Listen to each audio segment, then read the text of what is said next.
하겠습니다. 어,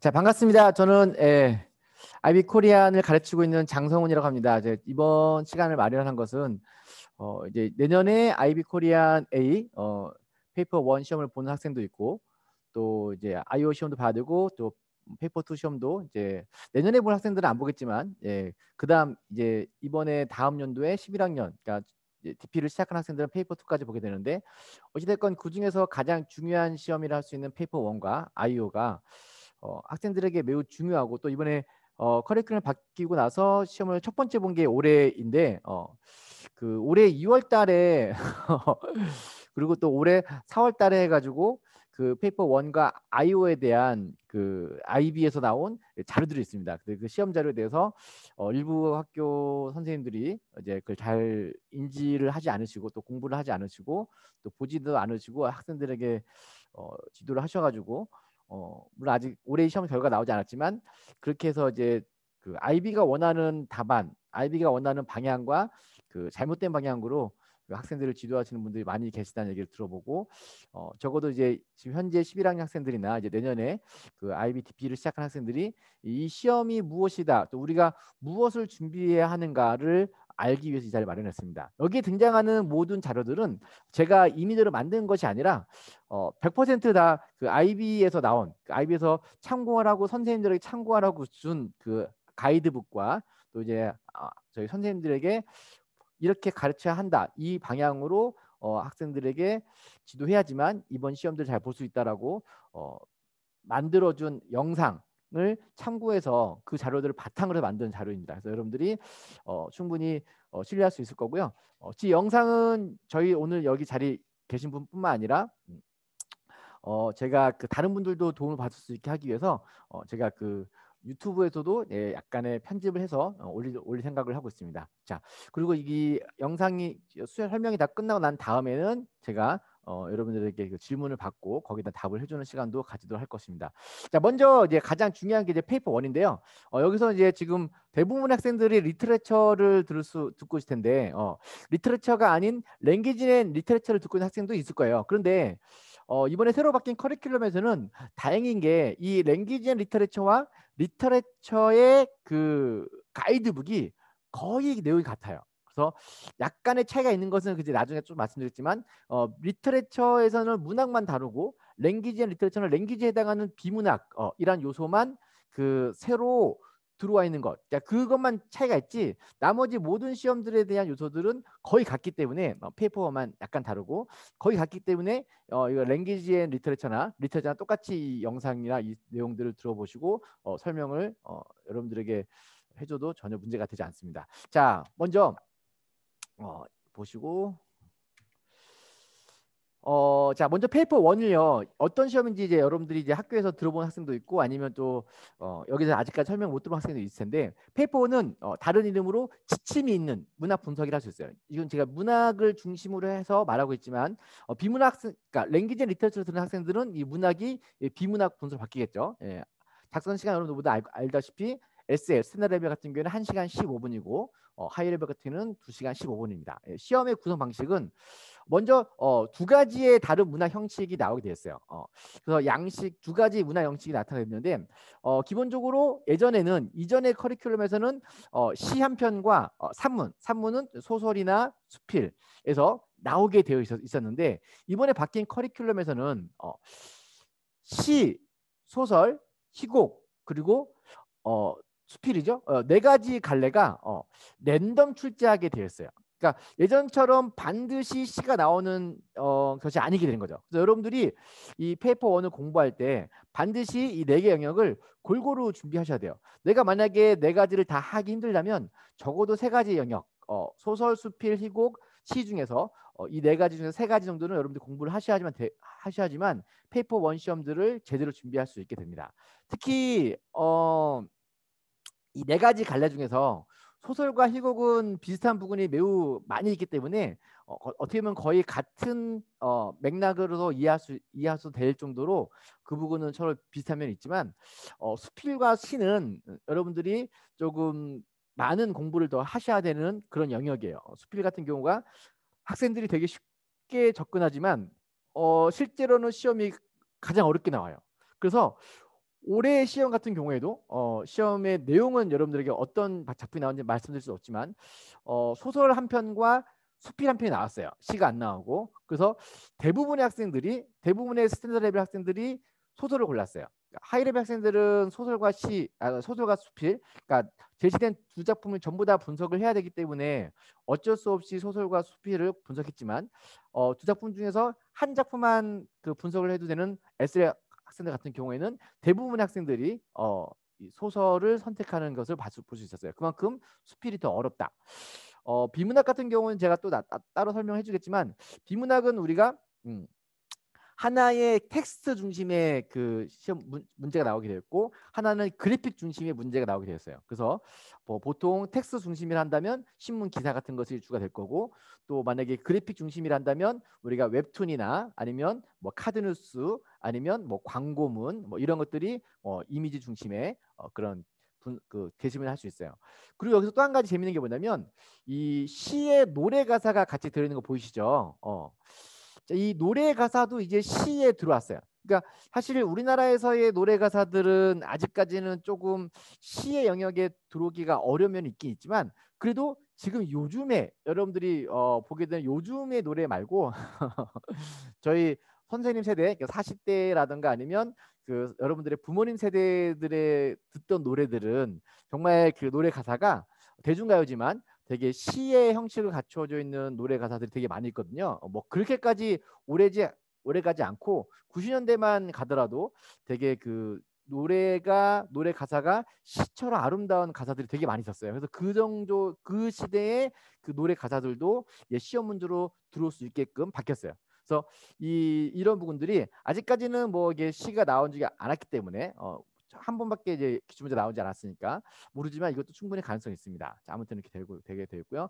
점수는 20점 만점. 네. 그리고 전체 시험에서 차지하는 비중은 35%가 원래 그 시험의 유형이었는데 지금 이제 내년에 2022년까지 또 올해와 내년에 시험 본 학생들은 페이퍼 2 시험을 보지 않기 때문에 55%. 그래서 페이퍼 1 하나를 여러분들이 만약에 잘못 보면 50%가 넘기 때문에 망하는 거예요. 망하는 거. 그래서 이 페이퍼 1이 매우 중요하다.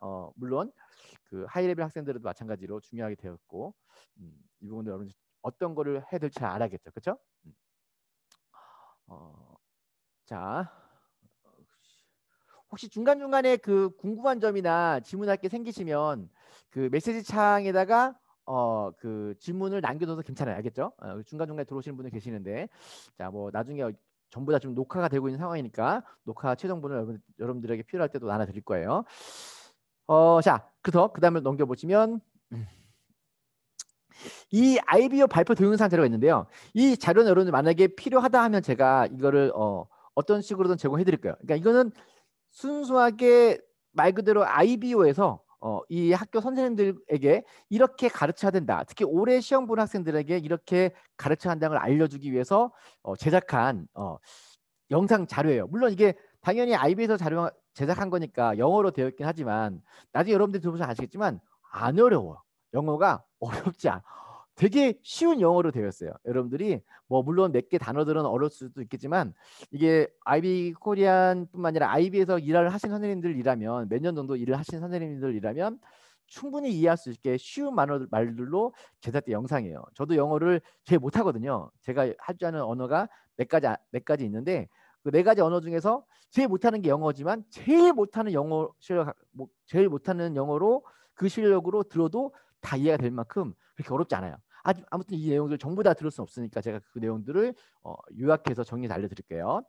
자, 먼저 IB에서 발표사라는 목차를 보시면 제일 먼저 첫 번째 그 장면을 보게 되면 페이퍼 1의 특징들이 무엇이 있는가. 그 다음에 이 길잡이 질문이라고 제가 번역했는데 여기서는 가이딩 퀘스천. 이 가이딩 퀘스천을 한국어로 제가 그냥 길잡이 질문 또는 안내 질문이라고 말씀을 드릴 거예요. 뭐 이거는 뭐 어떤 명칭이 중요한 것이 아니라 그냥 가이드 퀘스천이라고만 알고 있으면 돼.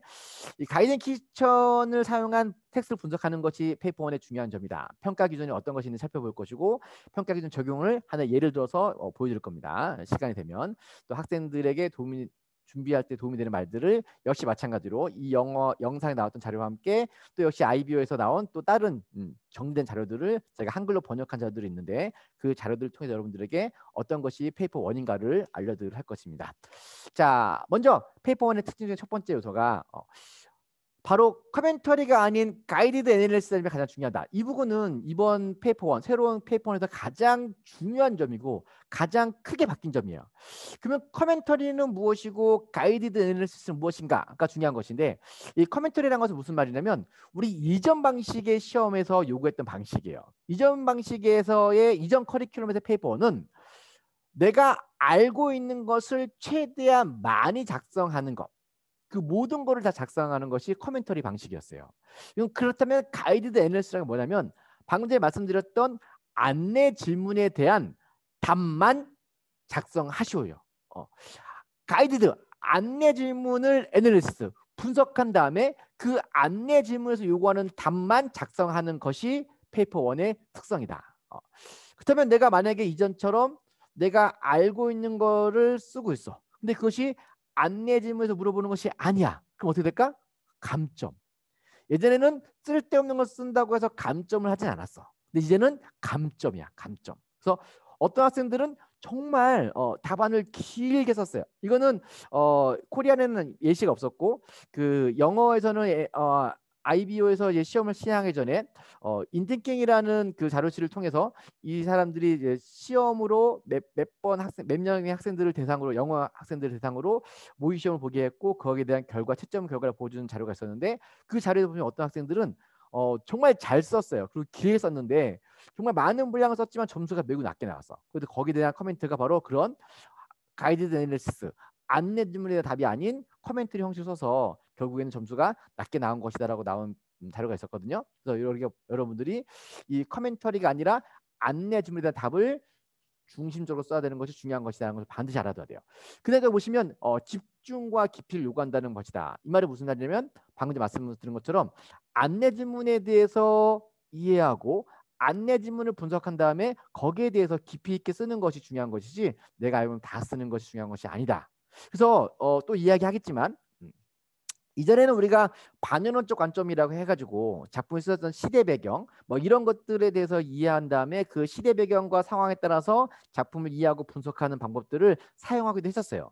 하지만 이번 바뀐 페이퍼 1에서는 절대로 어떠한 경우에도 시대의 배경을 바탕으로 작품을 해석하는 경우는 없습니다. 물론 안내 질문에서 그런 게 나올 수도 있잖아요 라고 한다면 그럴 수도 있겠지만 안내 질문은 이따가 또 설명하겠지만 그런 거를 나올 수가 없게 되어 있습니다. 그 부분 이따 좀 설명해 드릴게요.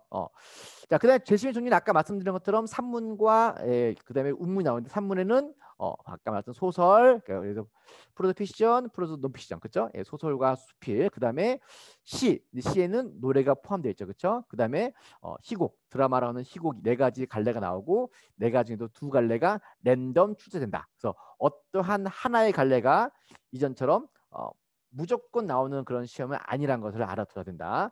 얼마나 써야 되는가? 에세이는 한 제시문에 1시간 15분을 써야 되고 에세이는 2제시문에 2시간 15분을 써야 되는데 뭐 혹시라도 그런 학생은 없겠지만 비교 분석하는 글을 쓰는 게 절대 아니니까 한 작품만 골라 쓰는 것입니다. 이 부분은 크게 어려움 없을 것 같고.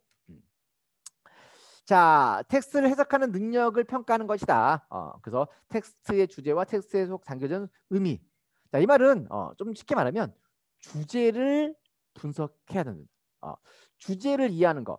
자, 기존의 많은 학생들이 제가 학생들을 지도해보면서 느끼는 것은 주제를 이해하고서 작품의 내용이 무엇인지 알고 있는데 중요한 거는 내가 아무리 알고 있다고 하더라도 그것을 알고 있다는 것을 증명하기 위해서 표현을 해야 될 거 아니야. 써야 되겠죠. 예? 쓰지 않고 나는 알고 있어요라고 말하면 그거를 인정해 줄 수 있는 사람은 없겠죠. 그렇죠? 예, 채점자가 어떻게 알아? 안 썼는데. 그래서 이 주제를 이해하고 텍스트와 상징의 의미를 이해한다는 얘기는 그 작품의 주제를 하나의 문장으로 정확하고 구체적으로 제시할 수 있느냐가 페이퍼 1에서 채점자들이 보게 되는 하나의 채점 요소가 될 것이다. 또 각 문학 형식의 적절한 문학 용어를 사용해야 된다. 그래서 여러분들이 다 배우겠지만 문학 용어를 올바로 사용하는 것, 이건 또 이따가 말씀드리겠지만 이 크리테리안 D 마지막 그 용어 점수에서 이 부분이 중요하게 다뤄지게 되는데, 갈래에 맞는 정확한 문학 용어를 사용해야 돼요. 소설에서 사용하는 용어를 시에서 사용하면 안 되고, 시에서 사용하는 용어를 수필에서 사용하면 안 되겠죠. 그렇죠? 네, 뭐 가끔씩 학생들이 뭐 연과 행 뭐 이런 것들을 소설에도 쓰고 막 그런 학생들이 있었는데 절대 그러면 안 돼. 그래서 희곡도 희곡에 해당하는 전문 용어가 있고, 수필은 별로 없을 것 같은데요. 있어. 수필도 있는 거야. 그 있는 것들을 우리가 어떤 것이 있는지를 잘 알고 맞게 쓰는 것이 중요하다. 물론 문학 용어 사용 자체가 아주 큰 역할을까지는 하지 않겠지만, 내가 얼마나 더 많은 것을 알고 있는가를 보여주는데 중요한 역할을 하게 되니까 이 부분도 여러분들이 신경 써야 돼요. 그 매년 학생들이 시험 보고 나게 되면 서브젝트 리포트라고 해서 그해 학생들이 시험을 어떻게 잘 봤는지, 또 어떤 부분에 좀 뭔가 문제가 있었고 어떤 부분이 좀 개선할 것이 있는지를 말해주고, 거기서 동시에 이 학생들을 가르친 선생님들에게 학생들이 이런 부분들을 좀 많이 놓치고 있으니까 이런 부분들을 좀 지도해야겠다, 아니면 이런 식의 지도 방향을 가지고 있는 선생님들이 있어서 학생들이 좀 일괄적으로 똑같은 형태의 똑같은 어떤 형식을 루틴처럼 반복해서 사용하는 경우가 있는 것 같은데, 이런 식의 형식, 이런 식의 지도는 피해주면 좋겠다라는 식의 보고서가 있어요. 거기에 보게 되면 제가 13년 전에 처음에 아이디를 가르쳤을 때는 대부분의 그 리포트 내용들이 학생들이 기본적인 지식과 문학 용어를 잘 이해하지 못하고 있고, 그래서 문학 작품의 이해 분석 능력이 다소 부족하다라는 식으로 보고서가 나왔었는데, 요즘 최근 3년 4년 전에 그 리포트를 쭉 보게 되면 학생들이 이제 문학 용어를 잘 이해하지 못하거나 아니면 문학적인 상황을 잘 모르는 경우들은 거의 보이지 않는다라고 나와 있어요. 그러니까 뭐 스탠더드 레벨이나 아니면 좀 이렇게 일부 학생들은 여전히 그 부족한 학생들이 많이 있겠지만, 그래도 전체적으로는 학생들의 실력이 상향 평준화되어 있다는 것을 우리가 알고 있어야 됩니다. 자, 그다음에 그 네, 똑같이 텍스트에 관한 문학 분석 관련 반응을 짜임새 있게 글로 구사하는 능력. 자, 이 말은 글을 서론, 본론, 결론에 맞게 잘 작성할 수 있는 능력을 평가한다는 것이죠. 글을 쓰는데 우리가 이게 쓰게 된 이 글들은, 이 페이퍼 원의 답안은 우리가 비평문을 쓰는 거예요. 여러분들의 일기를 쓰는 것이 아니라, 여러분들의 수필을 쓰는 것이 아니라, 여러분들이 그냥 감상문을 쓰는 것이 절대 아니라 비평문을 쓰는 거예요. 비평문은 반드시 서론과 본론과 결론이 다 갖춰져 있어야 돼.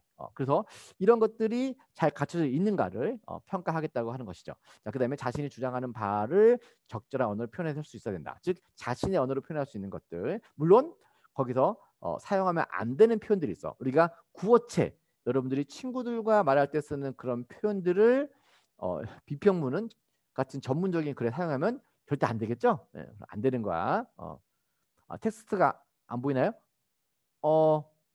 지금 화면이 안 보이시나요? 화면 혹시 안 보이시는 분 계시나요? 지금 여러분들 그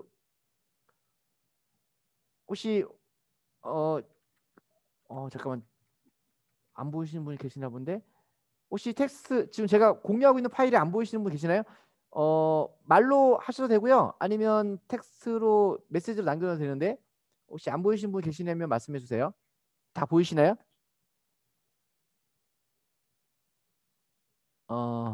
반응이 없으시네. 어, 혹시 지금 문제가 있나요? 지금 여기 지금 저희가 수업하는 데 있어서 다 보이시나요? 오케이. 만약에 혹시 안 보이시는 분이 계시면 좀 말씀해 주세요. 일단은 제가 다시 한번 공유를 했는데, 만약에 혹시 문제가 있으면 다시 말씀해 주시면 좋겠습니다. 자, 그럼 여기까지 하고 그다음에 또 넘어갈게요. 음. 자, 이제 두 번째 특징으로 보게 되면 컨티뉴해서 아까 말했던 가이딩 퀘스천, 안내 질문, 길잡이 질문은요, 중요한 부분이 있어요. 길잡이 질문은 반드시 일반적인 부분과 구체적인 부분으로 구성되어 있다. 즉 하나의 구체적인 부분과 하나의 일반적인 것인데 여기서 말하는 이 스페시픽 구체적인 부분이란 것은 우리가 반드시 문학 기법 또는 문학 장치로 이해하고 있어야 돼요. 문학 장치, 문학 장치.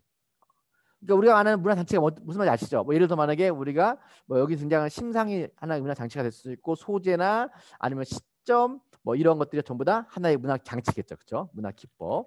그 문화 기법이 바로 무엇이다? 바로 구체적인 요소다. 그럼 일반적인 요소는 무엇인가? 우리가 대부분의 일반적인 요소는 작품 위에, 즉 주제.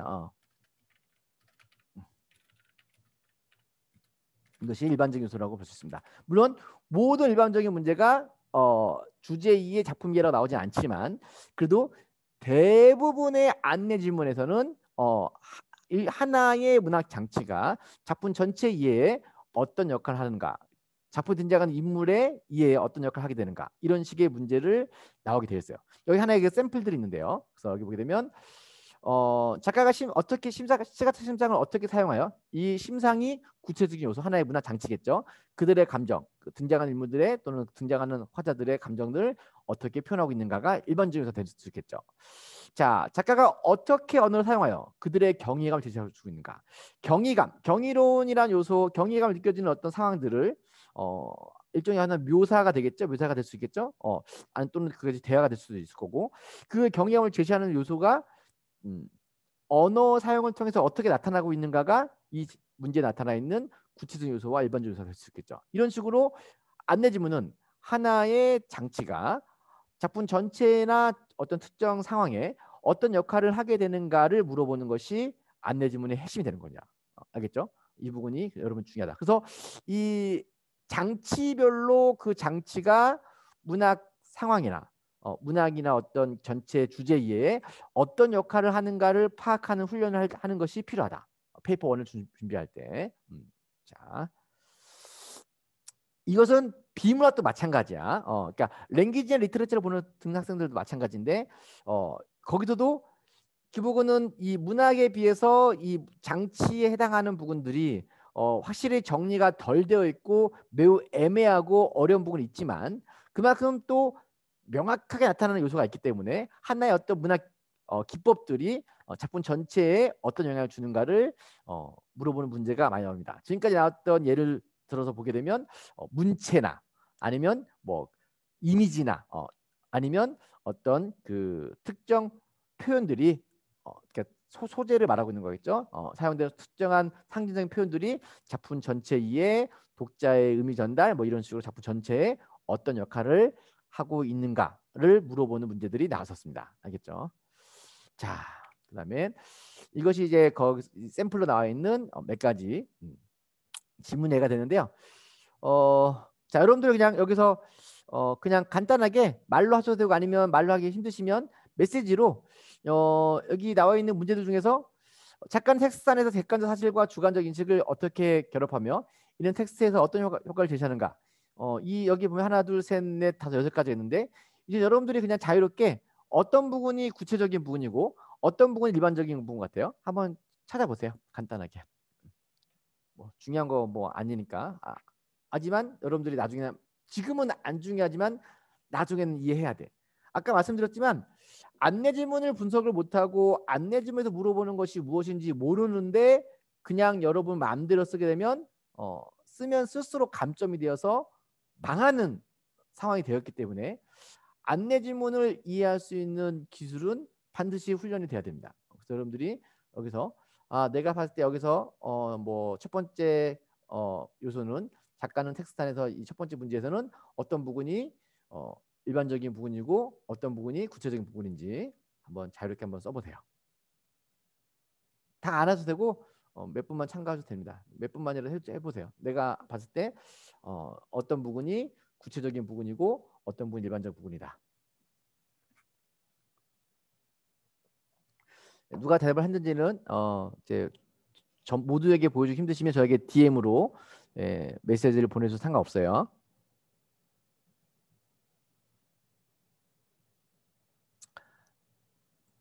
자, 해보세요.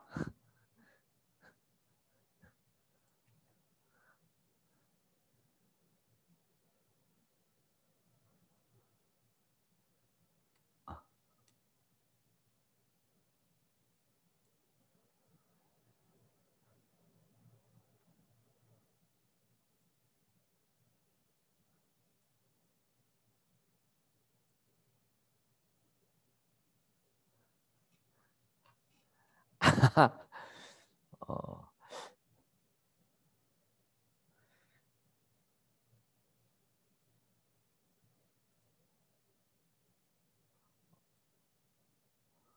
어렵나요?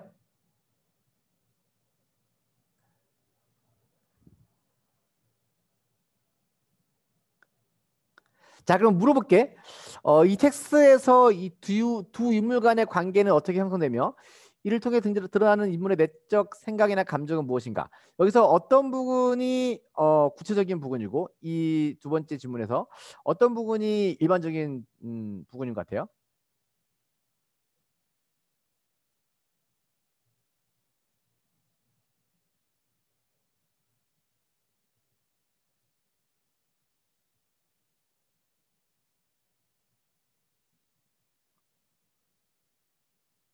여보세요?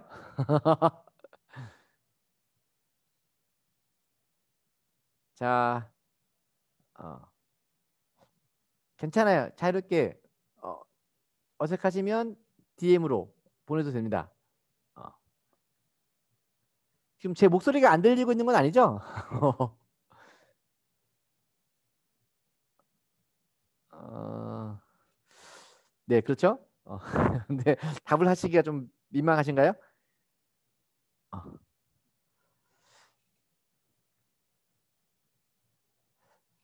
자, 그래, 알았습니다. 여기 보시면, 자, 두 인물의 관계를 어떻게 형성되며 이를 통해 드러나는 인물 내적 생각이나 감정은 무엇인가? 이 부분에서 구체적인 부분은 인물 간의 관계는 어떻게 형성되는가가 구체적인 부분이야. 인물 관계를 어떻게 형성되겠어요?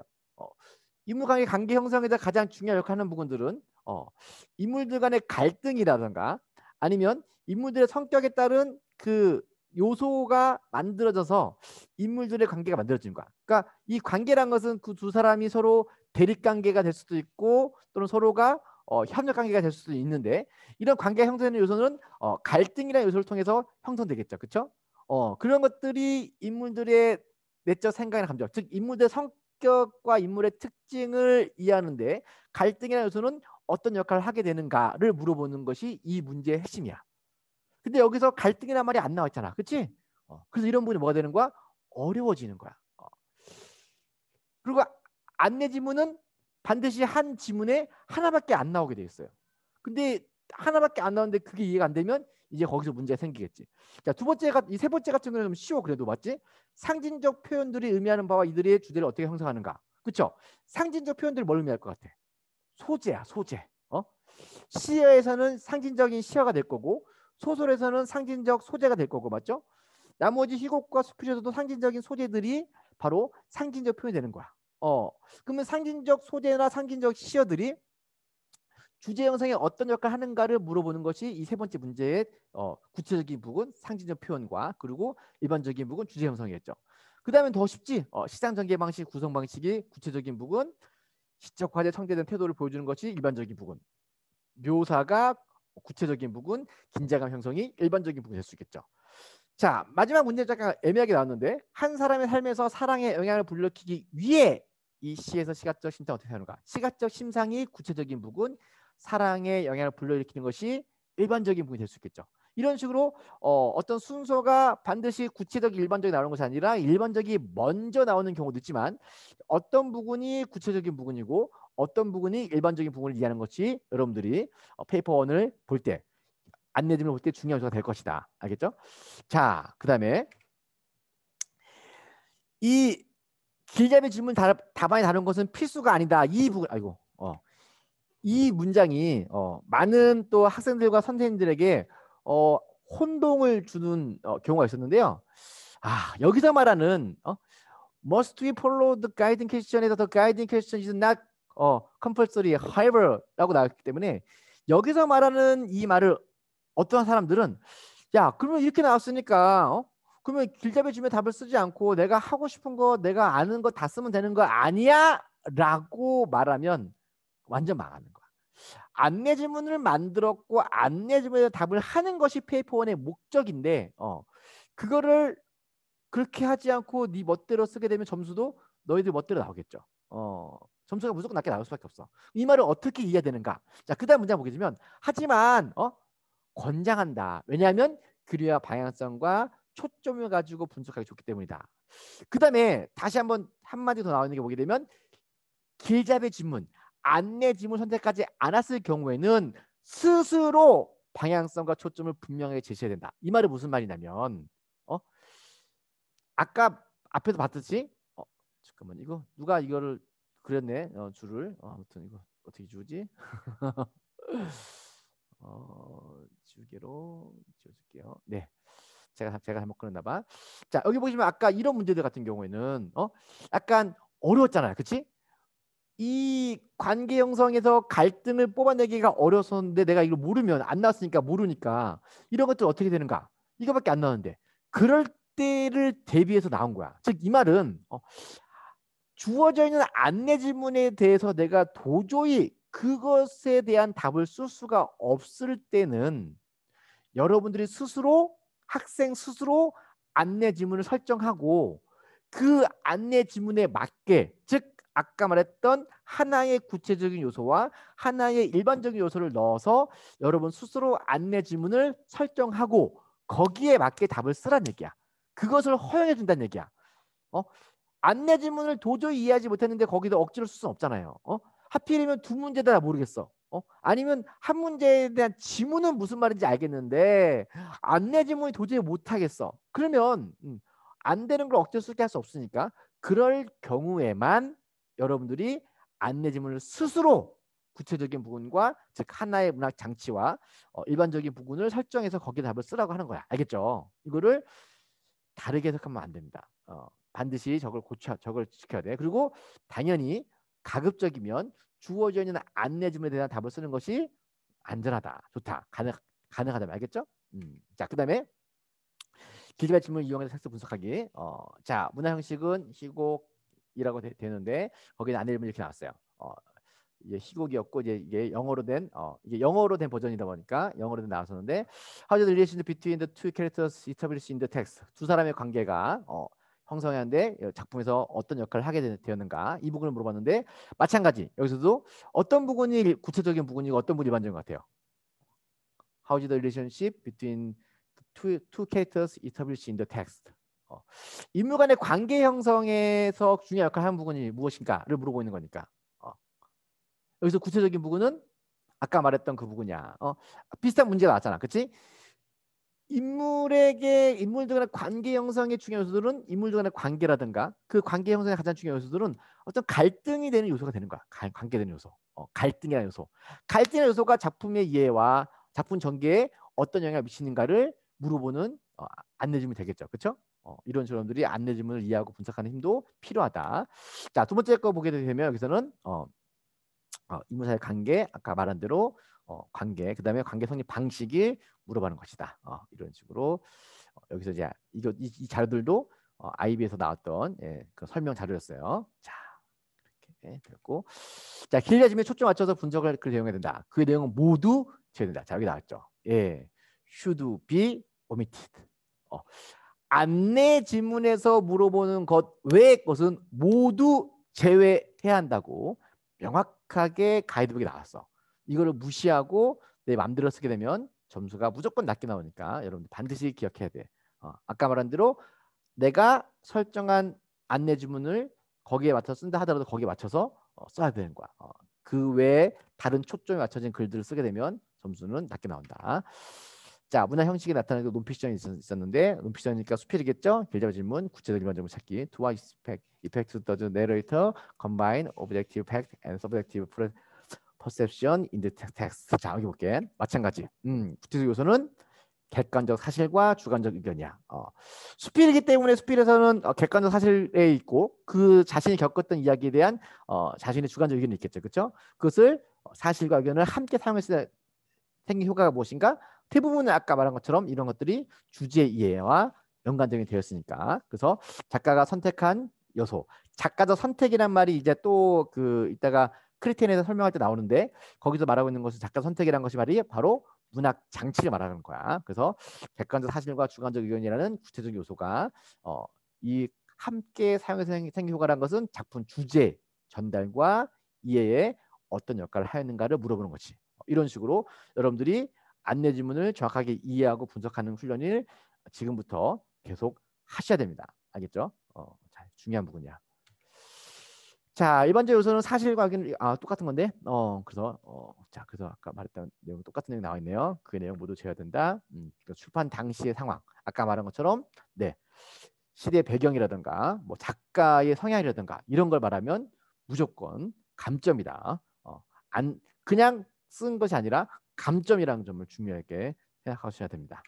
자, 평가 기준을 알아볼게요. 자, 중요하죠. 평가 기준이 점수 받게 만드는 요소가 되는 거니까. 자, 첫 번째 평가 기준 A는 크리테리언 A는 보게 되면 네, 바로 이해와 해석이라 나왔어요. 예, 그래서 보게 되면 작성자가 제시문을 얼마나 잘 이해하고 있고 그에 담긴 함축적 내용으로부터 논리 정연한 결론을 얼마나 잘 이끌어낼 수 있는가. 지시적인 의미와 함축적 의미란 말은 무슨 말이냐면 지시적이란 말은 말 그대로 문자 그대로의 의미가 지시적 의미야. 함축적 의미라는 것은 그 안에 숨겨져 있는 상징적 의미를 말하고 있는 거겠지, 그렇지? 그 모두 포함해서 이해하고 해석할 필요가 있다. 그래서 텍스트가 가지고 있는 문학 형식의 특징을 파악할 수 있어야 된다. 문학 갈래에 대한 이해가, 즉 이 작품이 소설이라면 소설이라는 것에 대한 갈래를 내가 충분히 이해하고 있다. 소설의 가장 큰 특징이 갈등의 문학이고 인물 중심의 문학인데 그런 갈등 중심과 인물 중심의 문학이 소설이라는 것이 그것이 소설의 특징이라는 것을 내가 충분히 이해하고 있다는 것을 그 안내 지문의 내용에서 잘 우려내서 잘 끼워 맞춰서 어찌됐건 내가 그 갈래에 대한 이해를 하고 있다는 것을 보여줘야 돼. 이런 부분들이 여러분들이 이제 점차 페이퍼 1이 더 어려워지고 있는 성향으로 볼 수 있습니다. 어찌됐건 이런 부분들이 이해에 해당하는 부분에서 채점 요소가 되는 거니까 알아둬야 돼. 그래서 각 갈래 형식, 특히 문학을 공부하는 학생들은 아까 말한 대로 4개 갈래 형식만 알면 되니까 좀 그나마 좀 쉬운 편인데 비문학 학생들은 갈래가 수십 가지가 넘거든요. 그래서 그 비문학 학생들은 갈래에 대한 이해를 하기가 좀 어렵긴 하지만 그래도 주요 시험 문제 나오게 되는 주요 갈래에 대한 이해는 그 특징과 용어까지 이해할 필요가 있다. 자, 그다음 중요한 것이 바로 이 부분인데 제시문에서 가져온 근거를 바탕으로 이 제시문에서 근거를 제시하는 것이 정말 중요해. 이게 해석 능력의 평가야. 가장 핵심입니다. 여러분들의 뇌피셜, 여러분들의 생각만으로 답안을 작성하게 되면 또 거기에 대한 근거를 본문에서 제시문에서 제시하지 못하게 되면 그건 전부 다 사기가 됩니다. 답이 맞고 틀리고가 중요한 것이 아니라 근거를 제시할 수 있느냐 없느냐가 IB 시험의 핵심이야. 이걸 못하게 되면 점수는 무조건 낮게 나와. 이걸 못하게 되면 7점은 절대로 불가능이야.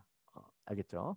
그래서 항상 나의 주장은 어디에서 주어져 있는 본문, 제시문에서 찾아서 제시해야 된다. 알겠죠? 네, 이런 부분들이 중요하다. 그래서 여기 나와 있지만 내포적 의미를 해석할 때는 텍스트에 가져온 근거 제시가 필요하다. 평가는 B죠. 자, 작성자는 제시문 안에 문학적 요소, 우리는 이제 비문학은 비문학적 요소가 됐겠죠. 랭귀지 리터처 같은 경우에는 이제 리터처 같은 문학적 요소와 작가의 선택. 이 작가 선택이 아까 뭐라 했죠? 작가 선택은 바로 문학 장치야. 아까 말했던 뭐 시점, 상징적 소재, 배경 뭐 이런 것들 전부 다 문학 장치인데 그 문학 장치가 바로 작가의 선택이다. 문학적 요소나 작가 선택이 어떻게 의미를 형성하는지 어느 정도까지 분석과 평가할 수 있는가. 분석과 평가로 이루어졌는데 자, 여기서 분석과 평가. 문학적 요소는 문학적 형식과 관련된 요소라면 작가의 선택은 작가가 특정한 효과를 위해서 선정한 요소이다. 즉 어떠한 장치가 있다는 얘기는 그 장치를 작가가 사용한 이유가 있고 그 장치는 반드시 스페셔픽 초이스가 있는 거야. 반드시 그 장치를 사용한 이유가 있고 그것은 반드시 작품의 전개나 주제 이해나 어떤 상황을 독자들이 알게 하는데 도움을 주게 하는 역할을 반드시 하게 되어 있는 거야. 그런데 여기서 또 한 가지. 길잡이 질문과 관련된 문학적 요소나 작가의 선택만 다루면 된다. 이 말이 무슨 말이야? 안내 질문에서 물어보고 있는 장치를 사용하지 않고 다른 장치를 얘기하게 되면 B 점수는 없다. 알겠죠? 자, 안내 질문 얘기 이 부분에서 중요하게 다루는 걸 다시 한번 알 수 있고요. 자, C를 볼게요. 구성이야. 얼마나 잘 짜임새 있고 일관성 있고 집약적 자세 생각을 전개하고 있는가. 분석글의 초점을 명확하게 밝히고 있는가. 이렇게. 자, 이거 아까 말한 대로 서론, 본론, 결론을 잘 작성하였는가야. 근데 여기서 일관성 있고 짜임새 있고 집약적으로 또 초점을 명확하게 하고 논리적으로 답을 작성하기 위해서는 여기 나와 있지 않지만 여러분들이 반드시 개요를 작성하고 개요에 따라서 글을 작성해야지만 이 논리적이고 일관성이고 초점이 명확한 글이 나옵니다. 이 부분 또 나중에 말할 기회가 있을 거야. 자, 본로 단락에서 또 역시 나오죠. 길잡이 질문과 관련하여 밝히고자 하는 전제를 명확하게 설정하고 거기에 대해서 답해야 됩니다. 즉 안내 질문과 관련되지 않은 답으로 구성하게 되면 B도 깎이는데 C도 깎이는 거야. 망하는 거지. 자, 다시 이제 D로 가게 되면 얼마나 명료하고 다양하고 정확한 언어를 사용하고 있는가. 이 언어 요소인데요.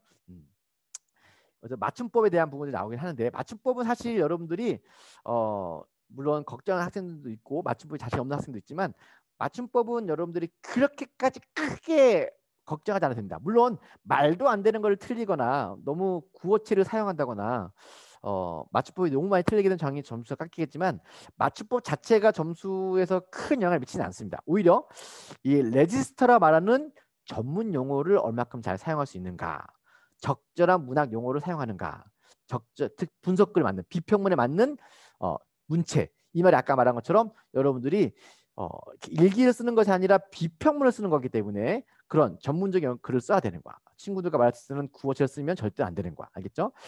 여기서는 정확하게 안 나왔지만 이 D 영역도 내가 선택한 갈래 또 내가 선택한 그 갈래에 나와 그 지침에 나와 있는 그 문학 장치에 대한 요소들을 용어들을 정확하게 사용해야지만 D 점수가 높아.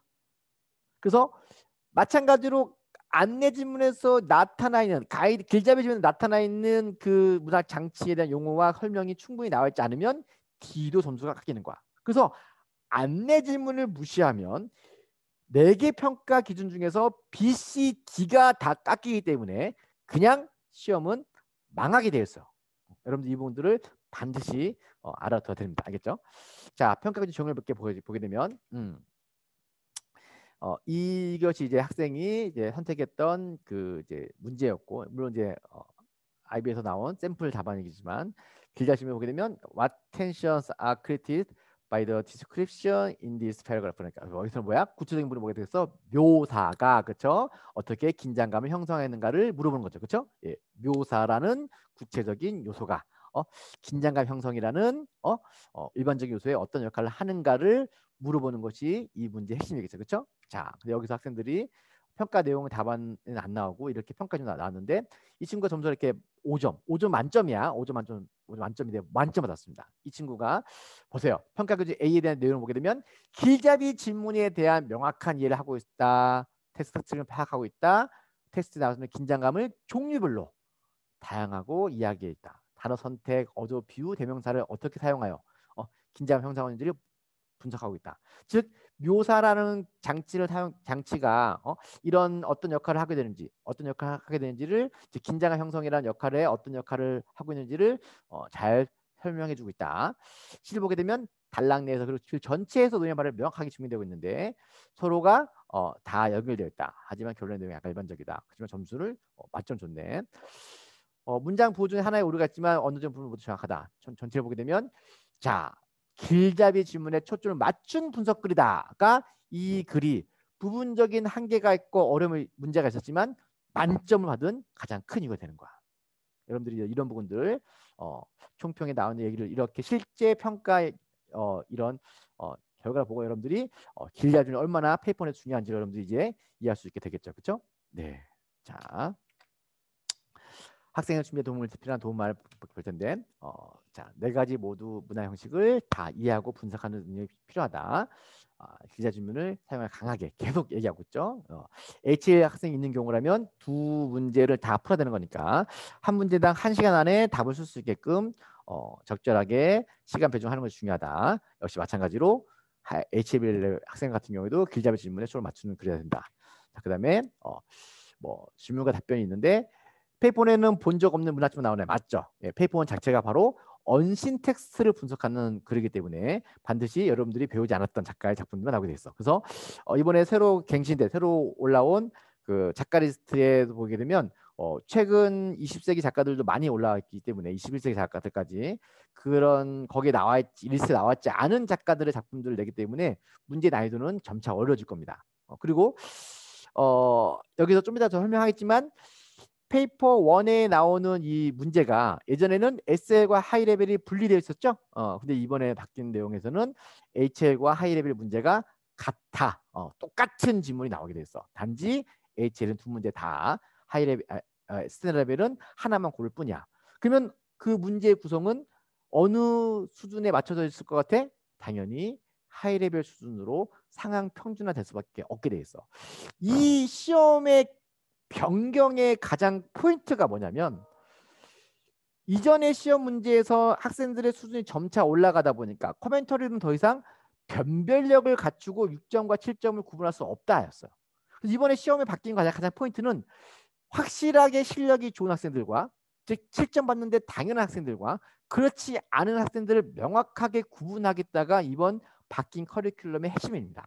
그러므로 여러분들이 이 문제 자체가 되게 어려워진 건 맞는데 그만큼 여러분들이 어느 정도 이 여기서 보여주고 있는 방향성에 맞게 작성하게 되면 오히려 채점 받기가 더 쉬워질 수 있고 이런 방향을 무시하고 여러분들이 기존의 방식을 그대로 따라하는 방식으로 이제 시험 문제를 준비한다거나 아니면 학교 선생님께서 이런 부분을 잘 인지하지 못하고 있는 상태에서 학생들에게 이런 것들을 강요하고 있는 상황에서 그대로 그냥 잘 생각 없이 그렇게 연습을 하다 보면 이 시험 문제에서는 망할 수밖에 없게 된다. 확실하게 변별력을 갖추기 위한 시험 유형이 이번에 바뀐 새로 커리큘럼의 핵심이다.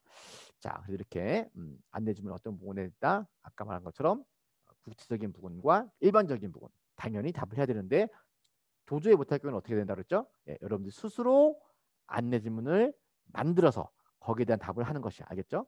네 가지는 아까 뭐였죠? 아까 이 문학 제시문에 나왔던 문학 네 가지가 뭐였죠? 기억하시나요?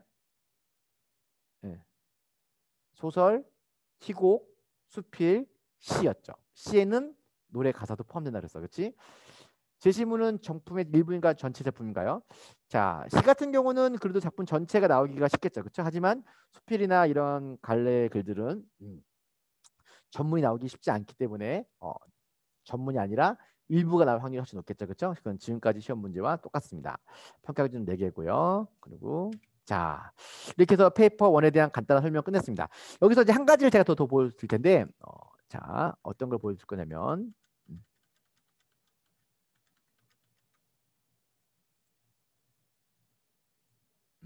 자, 이거는 인팅킹이라는 유료 사이트이자 이제 IB와 공조하는 그런 IB에 대한 정보를 제공해주는 사이트에서 뽑은 공식 자료입니다. 학교 및 교사를 위한 시험 1, 페이퍼 1에 대한 10가지 정보인데요. 역시 마찬가지로 제가 한글로 번역한 겁니다. 만약에 영어 원문이 필요하시면 영어 원문을 제가 제공해 줄 수 있습니다. 자, 거기에 보시면 학생들 안내지문 학습하는 좋습니다. 그렇죠? 이는 논의에 대한 명확한 초점을 제공할 것이 듭니다. 해설이 아니라 분석의 방향을 안내는 것을 명심해야 됩니다. 이 단순한 해설이란 말이 무슨 말이냐면요. 학생들이 가끔씩 답을 쓸 때 그 주어지는 지시문의 처음 그러니까 만약에 시 같은 경우 1년 1행부터 마지막 행까지 순서대로 설명하고 소설이나 수필 같은 경우도 순서대로 내용을 설명하는 경우가 있어요. 이게 단순한 해설이야. 이런 것을 우리가 줄거리 나열이라고 하는데요. 줄거리 나열은 아이비가 20년 동안 학생들에게 제발 하지 말라고 간곡하게 부탁했던 내용입니다. 그래서 여러분들이 줄거리 나열을 절대 하지 않아야 된다라는 얘기를 이렇게 다르게 쉽게 표현해 준 거야. 보게 되면 안내 지문에 사용하지 않게 하는 에세이 도시 분석을 위한 대안적인 방식 분석 중심을 제시하고 해야 된다. 즉 아까 말한 대로 여러분 스스로 안내 지문을 다른 걸로 바꿔서 거기에 맞춰서 쓰는 것은 가능하다. 평가 기준 아까 말했고 에세이 쓰기 전 텍스트를 방향 분석한 다음에 답안을 기획한다. 이 말은 무슨 말이냐? 바로 작품에서 분석 방향을 우리가 이해해야 되는 것뿐만 아니라 특히 작품의 주제로 이해하는 것이 필요하다. 그래서 작가의 선택과 효과, 장치의 형태, 장치 그 제시된 장치의 역할을 이해하는 것, 이것은 중요하다. 자, 그래서 이것이 텍스트의 특징과 작가 선택에 대한 분석은 내용을 해석하는 것보다 훨씬 더 중요하다. 즉, 내용 해석, 내용을 쭉 줄거리 해석하는 것보다 또 주제를 제시하는 것보다 바로 장치의 역할을 찾아서 제시하는 것이 더 중요하다. 교사들은 학생들이 충분히 이해할 수 있도록 권장해야 된다. 자신의 독창적 해석을 권장해야 된다. 이 말은 무슨 말이냐면요. 학교 선생님들은 학생들에게 다양한 해석을 할 수 있도록 권유해야 되고 그렇게 할 수 있도록 이끌어내는 수업을 하란 말입니다. 어떤 선생님들은 내가 해석한 주제가 맞으니까 이것만 맞다는 식으로 이렇게 알아야 된다는 식으로 강요하는 분들이 계신데 망하는 거, 애들을 망치는 아주 전형적인 20년 전의 한국의 교육 방식이죠. 안 돼. 아이비는 절대 그렇게 하는 것이 아닙니다. 여러분들이 만약에 그렇다 하더라도 여러분 스스로가 이런 독창적 해석을 할 수 있도록 노력해야 됩니다. 물론 독창적 해석 자체가 중요한 것은 아니야. 왜냐하면 독창적 해석보다 더 중요한 것은 내가 해석한 것에 대한 근거를 본문에서 제시할 수 있느냐가 더 중요한 거야. 하지만 그 해석에 대해서 정해져 있는 답만을 요구하는 것이 아니라 내가 생각하는 내 논리가 맞다는 것을 증명할 수 있게 되면 그것이 아무리 엉뚱한 이야기를 하고 있다 하더라도 그 근거 제시를 아이비에서는 가장 중요하게 생각하고 있기 때문에 그 부분을 더 연습하는 것이 여러분들이 높은 점수를 받을 수 있는 하나의 훈련될 수 있다. 그래서 또 그다음에 이거는 맞춤법은 뭐 그다음에 주제 문장을 적절히 사용하는 명확한 구성. 예, 주제 문장이 나와야 되는데 이렇게 그냥 내가 내용을 이해하고 있어가 아니라 이 작품의 주제는 한 문장으로 정리가 돼서 말을 해줘야 되는 것이 중요한 것이다.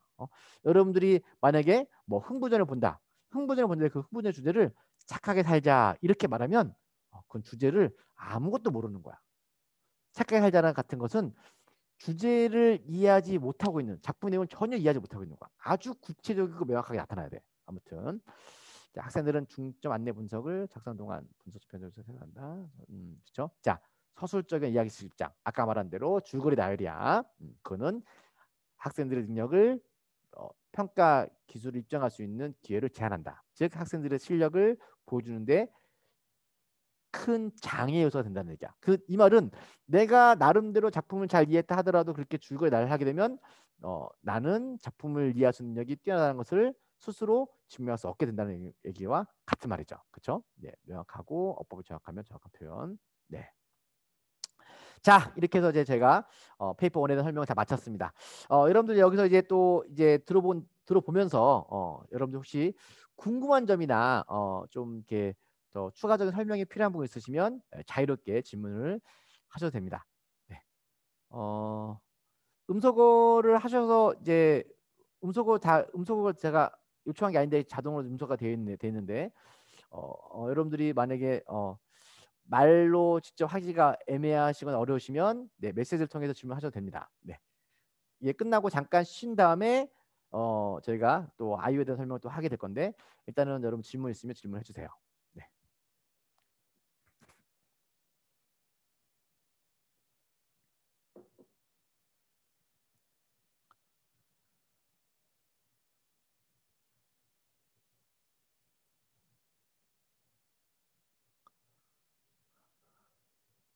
네네.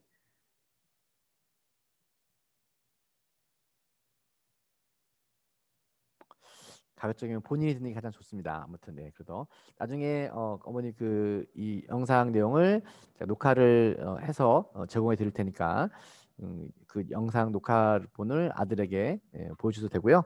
아니면 제가 제 개인 유튜브에도 이제 올릴 테니까 유튜브에서 참고하셔도 될 것 같습니다. 네. 자, 그러면 제가 추가 질문 있으시면 나중에 따로 저한테 질문하셔도 되고요. 그러면 잠깐 질문이 없으시면 잠깐만 5분 정도 쉬었다가 다시 이제 아이오를 설명하는 시간을 갖도록 하겠습니다. 자, 모두 수고하셨고요. 잠시 뒤에 5분 뒤에 다시 볼게요.